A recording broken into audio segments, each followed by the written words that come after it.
Well, good morning, and welcome to the Morning Report. My name is Willie Lawson. I trust that you are well this great, fantastic, glorious Tuesday morning. It's fall in Florida. It was 73 degrees on my way to work yesterday morning. 73. Now I know for some of you people, 73 may be a heat wave, but it was dang near sweater weather. Yes, I still had the air conditioner on in the car. I did. And when I got to work, the AC was still on. Um, Nobody is putting on heaters, and I guess I could have run with. I guess I could have run with the car windows open, but I didn't. I ain't gonna lie, I did.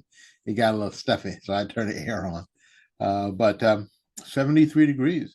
Humidity is down, and it's supposed to rain a little bit this week. The humidity is coming back, but I think that we've reached a Florida fall. Uh, so I probably don't only last like 3 or 4 days, but it'll be back in the 90s. It was actually pretty warm this afternoon. Wasn't quite in the 90s, but it was in 85, 86. But anyway, welcome to Florida, y'all. Yes, and you may not come here. Today, I want to talk about something a little different, and I want to approach it in a way that's a little different than what we normally do.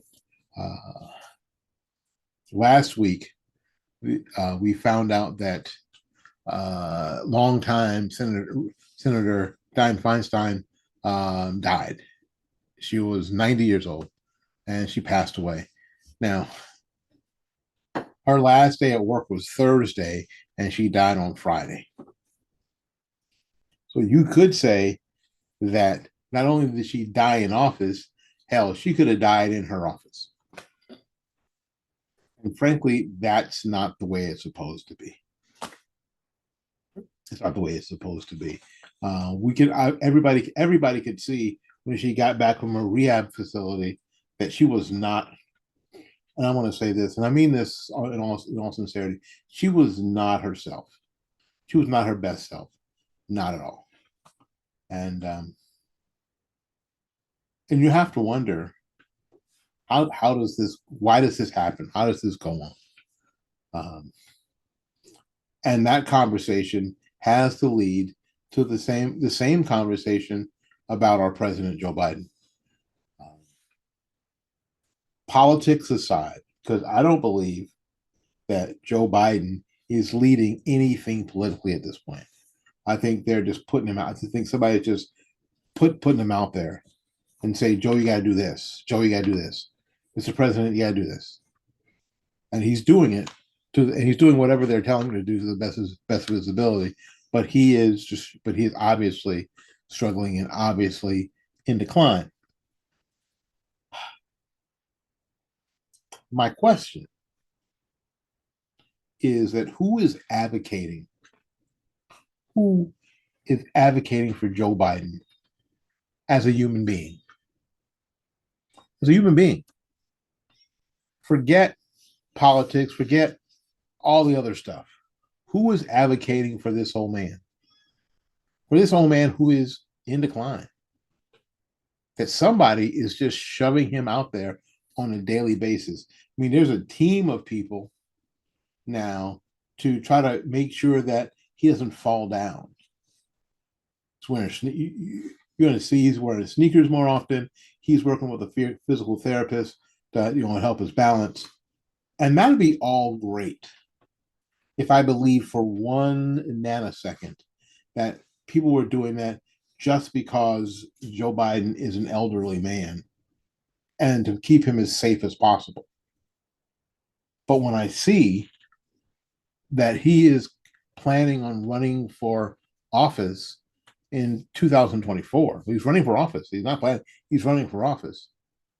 And no one who is close to him has stood up and said, no, he's not.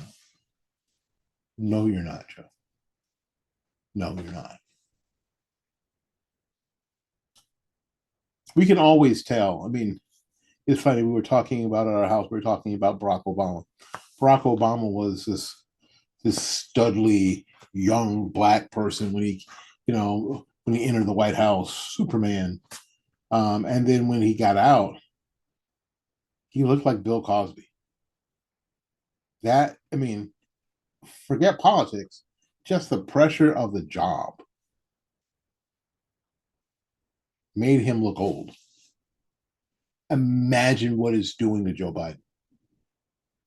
How many minutes every hour are being taken away from him? And we used to think it's cute. That Joe gaff after gaff, whatever. And now here's a list of things. Gonna hit you with a list of things. Not going to talk about them, just tell you about them. Back on September 26th, slipping on the steps of Air Force One, Joe Biden lost his footing in a moment while making his way down, my God, down the stairs of Air Force One upon landing in Michigan. His team takes steps now to avoid major falls, according to Axios. Biden reportedly has been wearing, again, tennis shoes more often, using shorter stairways to Air Force One, and has been working on his balance with a physical therapist. Yeah, there was a picture here where you see him, normally you see the stairs that go up into Air Force One. But in this picture, and I don't know if you've seen this before, but I am going to show it to you, where it's a shorter stairs. The plane is round like this, and you have, let me turn this, I don't know how to do this. Round like, I don't know. How in the heck I do this? Oh, I'll use a CD. I've got CDs.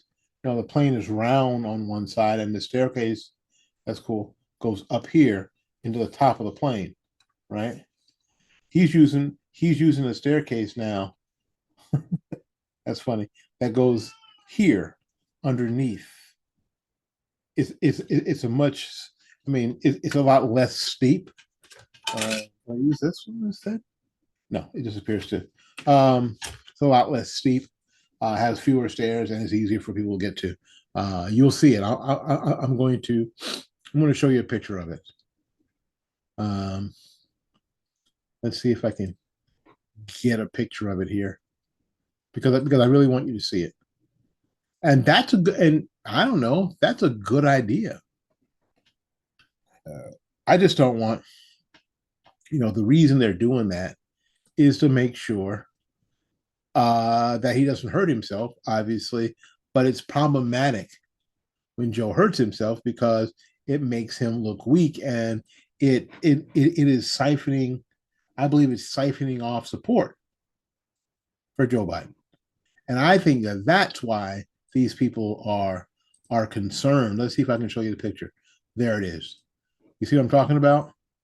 Normally, it's the entrance of the plane that's way up at the top there, closer to the front of the plane. Now we see the one that is underneath, using that one instead. As you can see, that the stairwell isn't nearly as, it's not nearly as steep. And they're doing that to make sure that the president doesn't come tumbling back down those stairs. And not that, again, I don't think they care about if he gets hurt. I really don't think they care about that at all. And that's what kind of concerns me more than anything. That it isn't that he gets hurt, is that what he looks like. Let me show you a picture of kind of what we're talking about before. Let's see here. We use that one. You see where it's much steeper, it's up higher on the aircraft. Yeah. So what they're doing is they're deciding to put him in the other setting, which is safer. And frankly, they should do it. So go ahead and do it. Let's talk about a couple of other things. So on September 11th, Joe falsely stated that he was in New York on September 12th of 2001. Biden told U.S. troops stationed in Alaska during a 9/11 anniversary speech that he surveyed the damage from Ground Zero the day after the attacks. 8 days before then Senator Biden actually visited Ground Zero on September 20th. On September 10th, he was getting cut off by the White House press secretary during a press conference in Hanoi. Biden, mid-sentence, giving a rambling answer to a reporter's question when the White House press secretary, Karine Jean-Pierre, told the media, "Thank you, everybody. This is the press conference." And then Biden, moments earlier, I don't know about you, but I'm going to bed. Sundowning. On the 5th, 5 days before that, he abruptly leaving the Medal of Honor ceremony after hanging a Medal of Honor around retired Army Captain Larry Taylor's neck for his service in the Vietnam War. Biden walked out of the East Room before the ceremony was over, sort of prompting criticism about the awkward moment, which Jean-Pierre said that it was a COVID-19 precaution intended to limit Biden's exposure. Sundowning. He was done and he was going to bed. He was out of there. On August 9th, he wrongly stated that he declared climate change a national emergency. Biden told the Weather Channel reporter Stephanie Abrams, "We've already done that." When she asked if he was ready to declare a national emergency, and clarified he meant he's declared an emergency, quote, in practice. We saw him trip up the stairs of Air Force One on July 14th. June 19th, walking off an NBC set, Biden awkwardly rose from his chair and walked off the set of a live MSNBC interview with Nicole Wallace before she had the chance to close the segment. He just left. Sundowning is what they do. On the 27th of June, he confused Iraq with the Ukraine.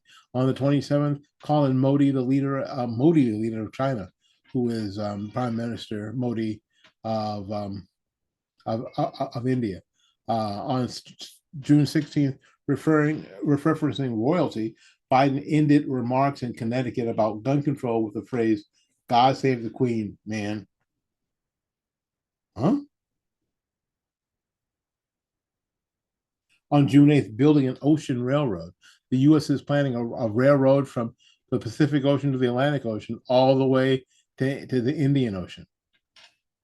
Biden said during a White House press conference with the UK Prime Minister Rishi Sunak, an apparent reference to a proposal to build a railroad in sub-Saharan Africa that stretches to the Indian Ocean.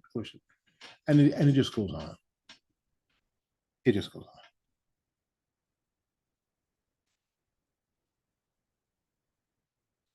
Biden, who's 80, has a long history of stumbling over his words, using old-timey phrases, making cringeworthy, tone-deaf comments about sensitive issues, and at times losing his temper with reporters. In June, he chided a New York Post reporter for asking a dumb question about bribery allegations against him. And in July of last year, he was caught on a hot mic calling Fox News reporter Peter Adduci a stupid son of a bitch while campaigning against former President Barack Obama for the Democratic presidential nomination in 2008.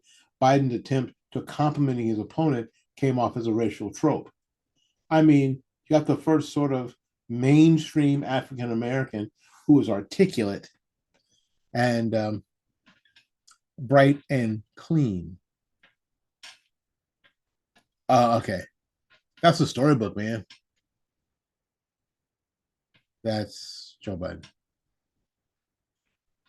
Now we could get all wrapped up in the political ramifications of Joe Biden. But what I want to know, where is Jill Biden? His longtime wife. Why has Dr. Biden just put the kibosh on everything? You would think that she could, right? They've been married a long time. You would think that she could. You would think that Hunter would go to his dad and go, Dad, you don't have to do this anymore. You don't. Don't worry about protecting me. Don't worry about anything. Why don't they?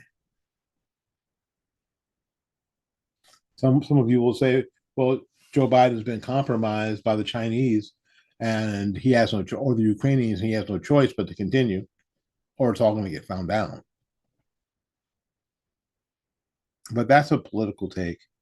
And I'm not talking about political takes this morning. I'm talking about human takes. Who is advocating for Joe Biden as a human, as an old man, as an elderly person, the senior citizen?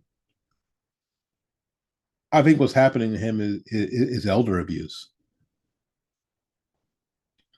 How he's being forced to do this.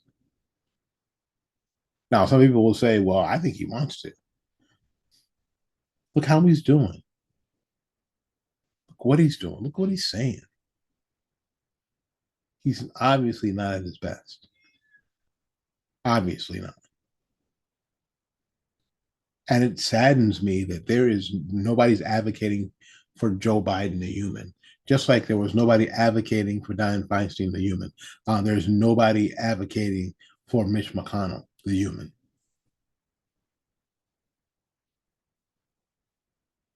And that's terrible. That speaks so badly of their families, of the political class. It does. So, what do you think? Write it in the comments. I would love to hear what you think.